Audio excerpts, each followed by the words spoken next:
महाराष्ट्र माझा मराठी न्यूज. प्रत्येक सणासाठी, प्रत्येक नात्यासाठी विश्वासाचं एकच नाव, ममता ज्वेलर्स उरण.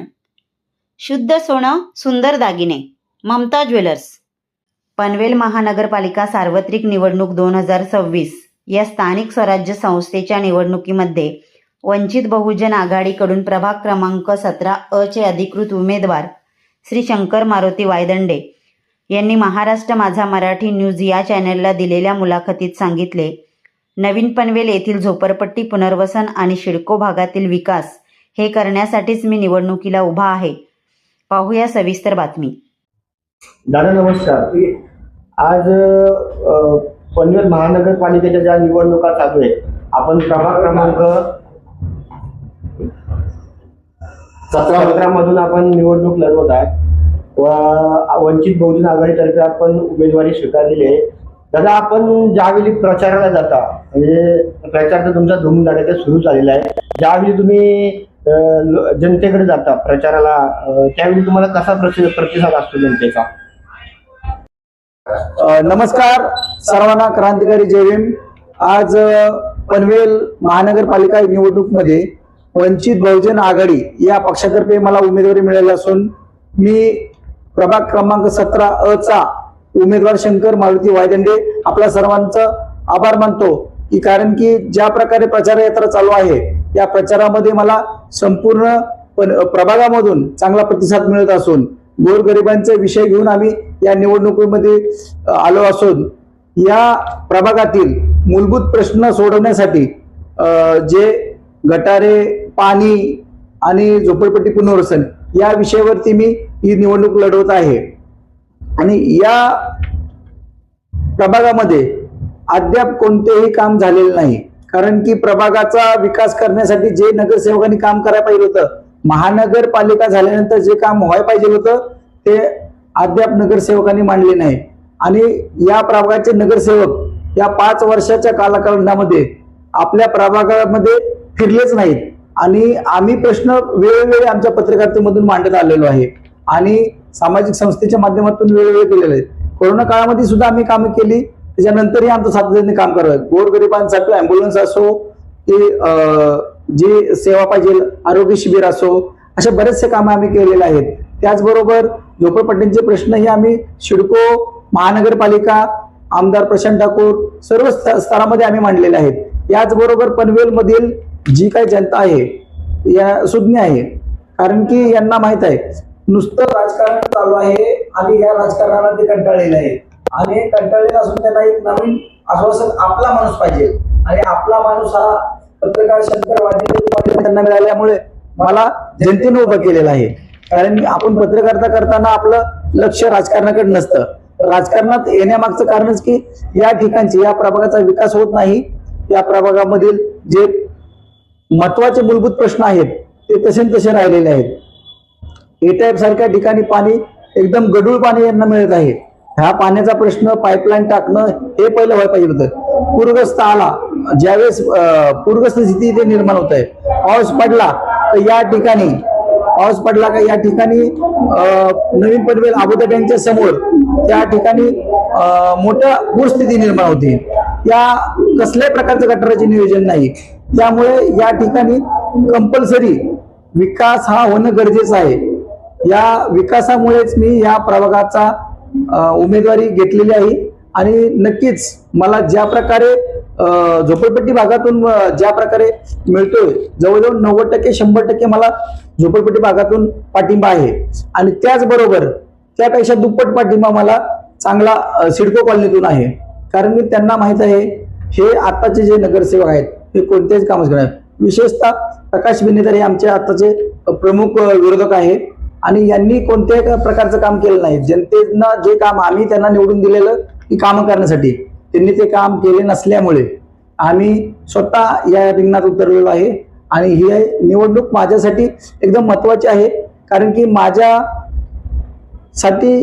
यासाठी महत्वाचं आहे की माझे जेवढे काही गोरगरीब जनता आहे यांचा वर्षानुवर्षाचा झोपडपट्टीचा पुनर्वसनाचा प्रश्न राहिलेला आहे, तो त्यांनी कोणीच मांडला नाही.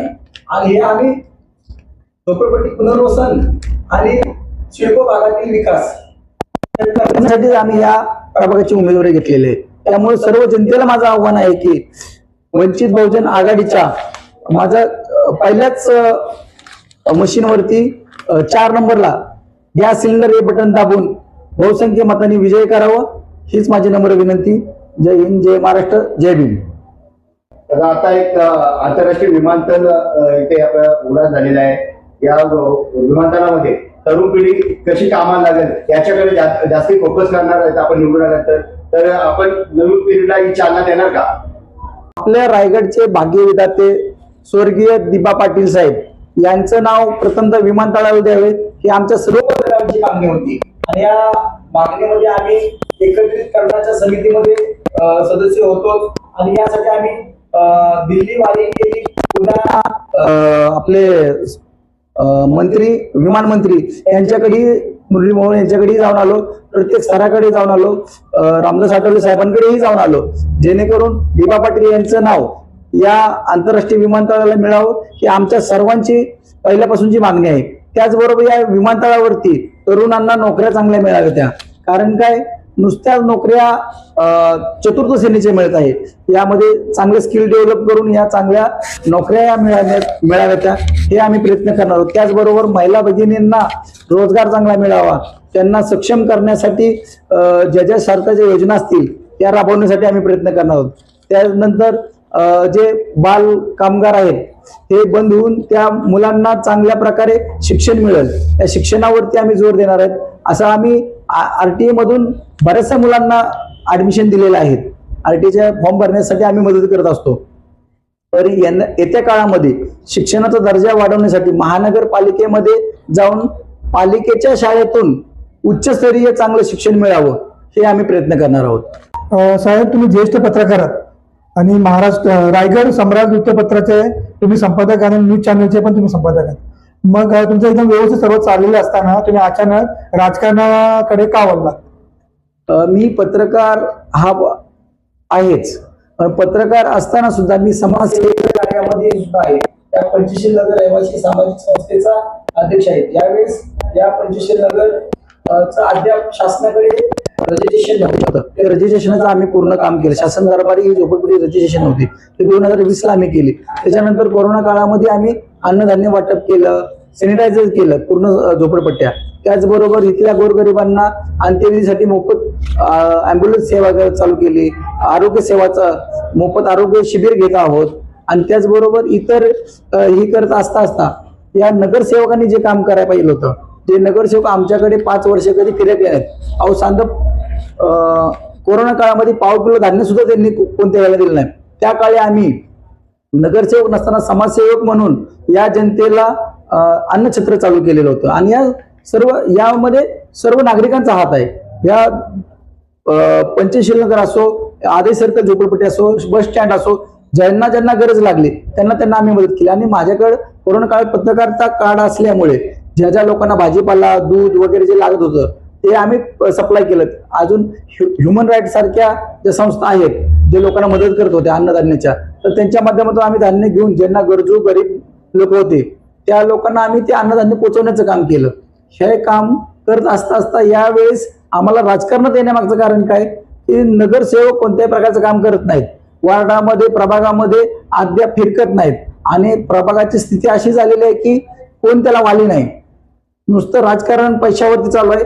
पैसा राजकारण, त्यातून राजकारणातून पैसा हे चालू आहे. पण आम्हालाही राजकारणामध्ये मोठं आमिष दिलं गेलं. लाखो रुपये आम्हाला देतो असे आमिष दाखवलं. पण राजकारणामध्ये आम्ही कधी कोणत्याही डॉक्टर बाबासाहेब आंबेडकरांच्या नातूच्या पक्षाला आलो. वंचित बहुजन आघाडीचा शिलेदार आहे आणि आंबेडकरांच्या रक्ताला आम्ही कधीही हे बेमान होणार नाही. त्यामुळे आम्ही कसल्याही आमिषाला बळी पडलो नाही. आणि ही लढाई आमची पूर्णपणे चालूच राहणार आहे. मला जनतेवरती विश्वास आहे. जनता ही लोकशाहीला मानणारी आहे आणि लोकशाहीचा विजय करण्यासाठी मला विजय करणार आहे. माझा एक शेवटचा प्रश्न, आज पनवेल महानगरपालिकेने जो प्रॉपर्टी टॅक्स लावलेला आहे त्या संदर्भात तुम्ही काय सांगा? पनवेल महानगरपालिकेचा अवाजवी टॅक्स आहे ना, हा अत्यंत भयानक आहे. कारण की मधल्या काळात आपण पाहिलं असेल टॅक्स ह्यांनीच लावायचा आणि करामधली शास्ती कमी करायची. शास्ती म्हणजे काय, तुम्हाला लावलेला व्याज कमी करून काय होणार आहे, जो मेन कर पाहिजे कमी करा, हे आमच्या जाहीरनाम्यात वचननाम्यामध्ये ते आम्ही दिलेलंच आहे. आणि आमचा मूलभूत हक्क शास्ती नाही, कर माफ करायला पाहिजे. पहिला जो कर जो आहे तो जो व्यवस्थित घ्या. जो आपल्या बाजूच्या जी नवी मुंबई महानगरपालिका ती किती घेते आणि आपण किती घेतो याची तफावत त्यांनी बंद करायला पाहिजे. त्यामुळे पनवेलच्या जनतेला या शास्तीतून माफ करण्यासाठी आम्ही या निवडणूक उतरलेलो आहे. नमस्कार, मी पत्रकार शंकर मारुती वायदंडे सर्व जनतेला आव्हान करतो की आज वंचित बहुजन आघाडी या पक्षाच्या वतीने प्रभाग क्रमांक 17 मध्ये आज विषय आहे गॅस सिलेंडर. गॅस सिलेंडर 4थ्या क्रमांकावरचं समोरील बटन दाबून आपण मला बहुसंख्य मताने विजय करा. आणि सर्व मायबाप जनतेला आव्हान आहे की आपण मतदान करा. आपला लोकशाहीनं दिलेला अधिकार आहे आणि हा बजावा. लोकशाही वाचवण्यासाठी आपला मूलभूत हक्क जो बाबासाहेबांनी दिलेला संविधानाच्या माध्यमातून हा हक्क मत न विकता आपण बजावा आणि लोकशाही वाचवा. आणि मला गॅस सिलेंडरवरती मतदान करून आपण बहुसंख्य मताने विजय करा ही नम्र विनंती. ह्या चॅनलला लाईक करा, सबस्क्राईब करा आणि पाहत रहा महाराष्ट्र माझा मराठी न्यूज.